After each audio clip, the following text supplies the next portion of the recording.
Miss Patty and Babette.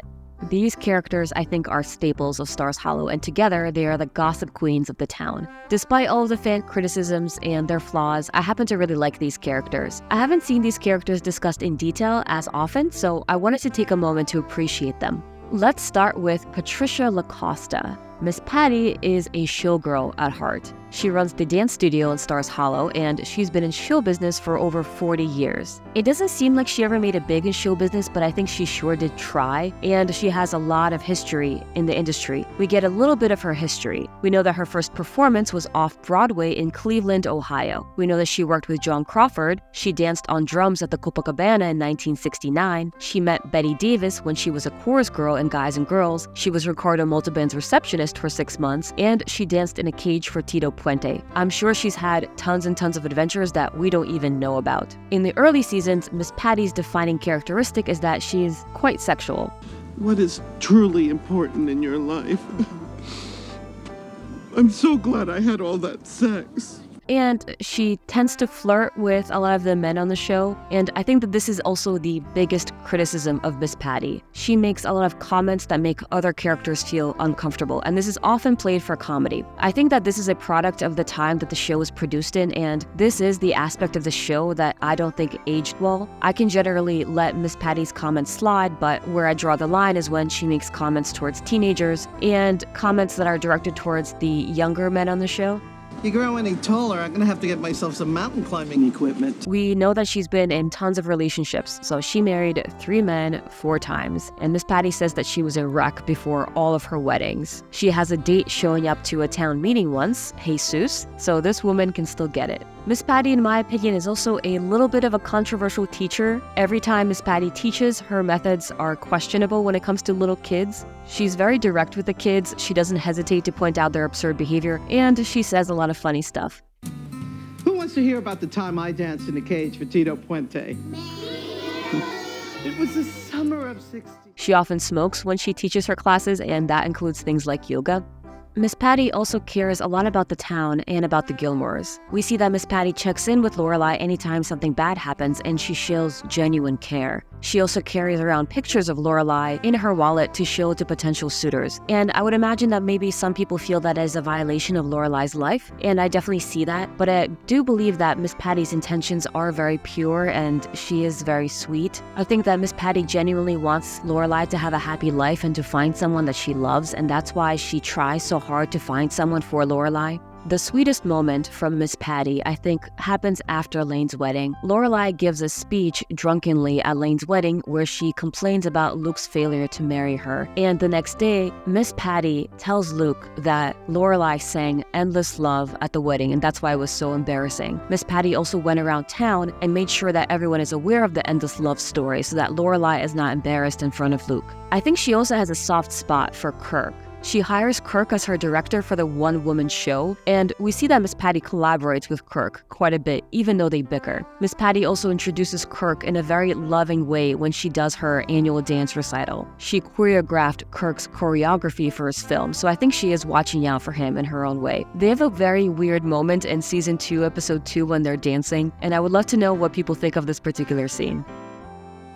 Miss Patty is also Taylor's second-in-command. We know that she always sits by him in town meetings. When Taylor is not available, it's Miss Patty who takes over. She participates in all the town events, and she is right by his side in all of the events. She's right by him at the fire lighting festival. She's by him at the dance marathon. She's the one who announces the winner of the town selectman election. While Taylor is the one who is the town selectman, I think that Miss Patty is the one who makes sure that everything doesn't run into the ground. She participates in all the pageants, and I think that even though Taylor might be the one who's coming up with the ideas, she really is the one who's holding things together for the town. My theory on Miss Patty's background is that I think she started performing really young as she traveled all across the United States and the world, but I think her love of men is what derailed her from having a successful career. After all of those marriages, I think she burned herself out and started to feel like she wasn't cut out for show business, even though what really stopped her were her relationships and not her talent. And she probably ultimately decided that if you can't do, teach, so she decided to teach and move to Stars Hollow.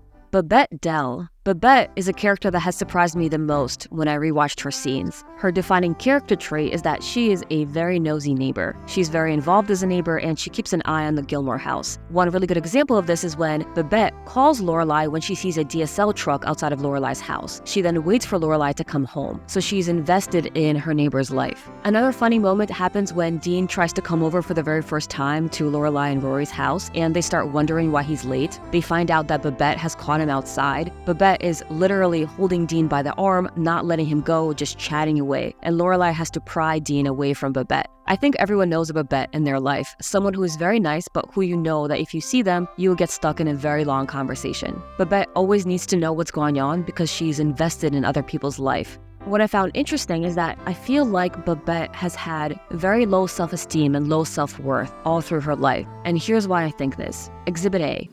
I never thought a man would ever even want me. Exhibit B. And I can tell her about all the horrible men I've known in my day. That'd be really, great. truly awful men. Babette. I was pushed out of a moving car once. Exhibit C. Babette? I was in a cult once, did I tell you that? No. Those who are insecure and have low self-esteem could be easily influenced by someone if they are getting attention. Babette is also a very loyal friend and a very loyal neighbor. When I watched only Babette's scenes, I was shocked to see just how much she cares about Lorelai and Rory. And I don't think that Cinnamon was replaced by Apricot. I think that Cinnamon was replaced by Lorelai and Rory. And I think that Babette has issues with attachment. The one with the pipe. Oh, God, I hope nothing's happened to him. He gets so attached to their little faces, sometimes you can hear him talk to you at night. It's as if her self-worth comes from her ability to take care of somebody else. Anytime Babette intervenes, we could see that she is very desperate and eager to give her sympathies. The way that she acts in these scenes, it gives the impression that she's not just butting in, but she genuinely wants to help. As soon as Lorelai and Rory come back from their European trip, Babette is outside waiting for them and she is distressed. She's panicked when they didn't come home on schedule. She called every consulate because she was afraid that they were kidnapped. Another interesting example is when Babette is literally sprinting towards Luke because she heard a rumor that Lorelai and Rory had a rift. Babette is insanely concerned and she's interested, and not because she just wants to know for the sake of knowing, but because she's worried about them. They are her Cinnamon. I think that Lorelai is also aware of the fact that Babette is a very caring neighbor. Lorelai invites Babette over to pick out color palettes for their house remodeling, so she knows that she can rely on Babette. Babette is also very active when it comes to looking out for Paul Anka. At one point, she slept over Lorelai's house because she heard Paul Anka yodeling, so she came over to feed the dog. Babette also tells Luke that Lorelai's dad had a heart attack because she knows that is something that Luke would want to know. Babette also takes care of Paul Anka while Lorelai is in the hospital, and in the sweetest scene, Babette takes off her coat so that Paul Anka can walk down the steps. So while Lorelai is in the hospital, Babette is trying to take Paul Anka for a walk, but Paul Anka is refusing to walk down the steps. Lorelai tells Babette that Paul Anka is afraid of the steps, so she always has to put something down. And without any hesitation, Babette literally takes the coat off her back. In the middle of winter, we see there's snow on the ground, just so the dog can walk down the steps. If that's not devotion, then I don't know what is. The biggest critique that I've seen from fans of the show on Babette is that she has a very grating voice. And Babette is very well aware of this. She knows that she has a very grating voice. My thoughts on Babette's background is that I feel like she grew up with low self-esteem and she went through a lot of bad relationships. She didn't like herself. And it wasn't until she met Mory that she started to build up self-confidence and learn to love herself and learn to appreciate a good relationship. And this is a really good segue into Mory. I think that Mory and Babette have a very beautiful relationship on the show. We don't know that much about Mory except for the fact that he's a musician. He has music gigs sometimes in the city and he likes to be a cool cat. He likes being fashionably late, and being early hurts his street credibility. Mory proposed to Babette while they were playing Twister. We can see that they love each other very much. They're very in sync. The house is built for Babette's height, and Mory's okay with that. Mory's involved, even though we don't know that much about him. I love the fact that he's at Rory's 16th birthday party. He's like the only man there. Babette says that when Mory plays the piano, she goes into a trance, and she loves it when Mory speaks Italian. She still finds him very attractive. At one point, Babette is building a jungle for her bedroom, so they still have a very active life together. I think that Mory and Babette are also just very caring people.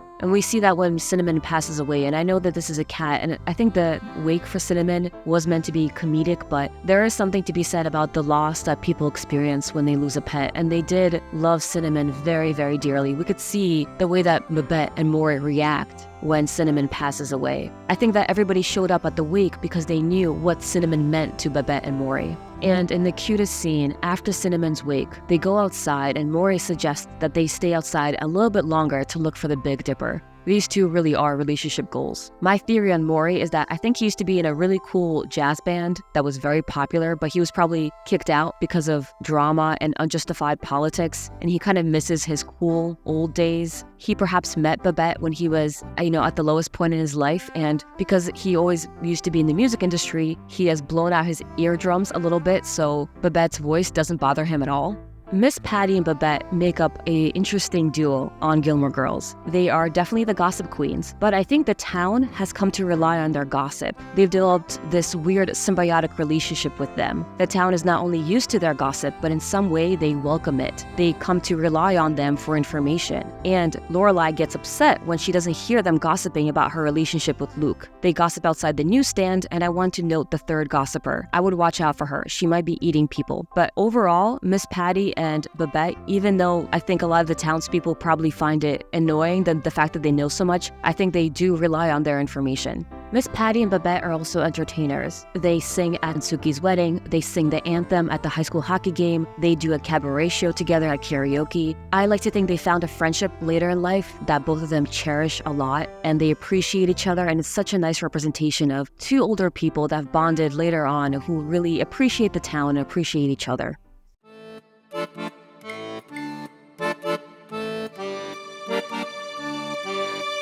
you.